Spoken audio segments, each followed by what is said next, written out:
ഇന്ന് നമുക്ക് 5 മിനിറ്റിൽ ഉണ്ടാക്കാൻ പറ്റുന്ന ഈസി ആയിട്ടുള്ള ഒരു പായസത്തിന്റെ റെസിപ്പി നോക്കാവേ. അപ്പോൾ ആദ്യം തന്നെ ഒരു 2 സ്പൂൺ നെയ്യ് അങ്ങോട്ട് ഒഴിച്ചു കൊടുക്കുക. എന്നിട്ട് നെയ്യ് ഒന്ന് ചൂടായി വരുമ്പോഴത്തേക്ക് അതിലേക്ക് നമ്മുടെ ആ അവലെടുത്ത് അങ്ങോട്ട് ഇട്ട് കൊടുക്കുക. എന്നിട്ട് നന്നായിട്ട് ഇതുപോലൊന്ന് മിക്സ് ചെയ്തെടുക്കുക.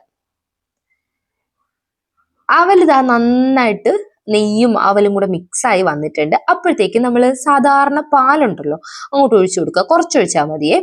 എന്നിട്ട് വീണ്ടും ഇതെല്ലാം കൂടെ ചേർത്തൊന്ന് യോജിപ്പിച്ച് കൊടുക്കുക. അതിനുശേഷം നമ്മൾ ചൗവരിയും കൂടെ കുറച്ച് അങ്ങോട്ട് ഇട്ട് കൊടുത്തിട്ട് വീണ്ടും ഒന്ന് ഇളക്കിയെടുക്കുക. അപ്പൊ ഇതാ നന്നായിട്ട് ഇളക്കി യോജിപ്പിച്ചു. ഇനി നമ്മൾ ശർക്കര പാനി അങ്ങോട്ട് ഒഴിച്ചു കൊടുക്കുക. അതിനുശേഷം വീണ്ടും ഒന്ന് ഇളക്കി കൊടുക്കുക. അപ്പോൾ നന്നായിട്ട് ഇനി ഇതൊന്ന് ഇളക്കി കൊടുക്കുക. നമ്മൾ ഇളക്കിക്കൊണ്ടേയിരിക്കണം, കാരണം അവലൊക്കെ അടുക്കി പിടിക്കാൻ സാധ്യതയുണ്ട്.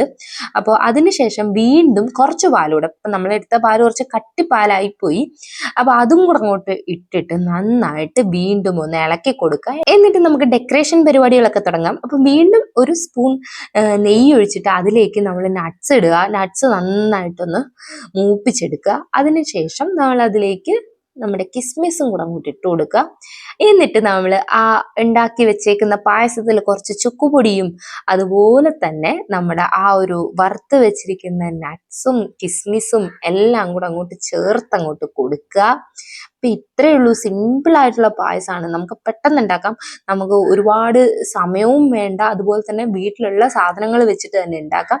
അപ്പം എല്ലാവരും എന്തായാലും ഇതൊന്ന് ട്രൈ ചെയ്ത് നോക്കുക. നമ്മൾ സാധാരണ ഒരു അടപ്പായസം ഒക്കെ കഴിക്കത്തില്ല, അതേ ടേസ്റ്റാണ്.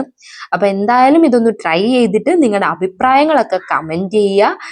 പിന്നെ അതുപോലെ തന്നെ നമ്മുടെ ചാനലിൻ്റെ നോട്ടിഫിക്കേഷനൊക്കെ ഒന്ന് എല്ലാവരും ഓൺ ആക്കി വെക്കുക. അപ്പോൾ നമ്മുടെ പുതിയ പുതിയ അപ്ഡേറ്റ്സ് കാര്യങ്ങളൊക്കെ നിങ്ങൾക്ക് കിട്ടുന്നതായിരിക്കും.